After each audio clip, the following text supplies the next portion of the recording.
how close is the research that you pursued in graduate school to what you had put forth in the Hertz application? Because I did make the statement, at the beginning that we invest in the individual and not necessarily the proposed research plan that's submitted.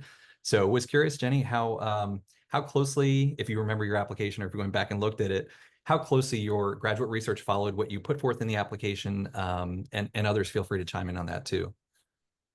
Yes, I think Derek is maybe asking me first because I actually completely switched research directions during my PhD. And it was actually my Hertz mentor who encouraged me, was one of the first people to encourage me to actually do that.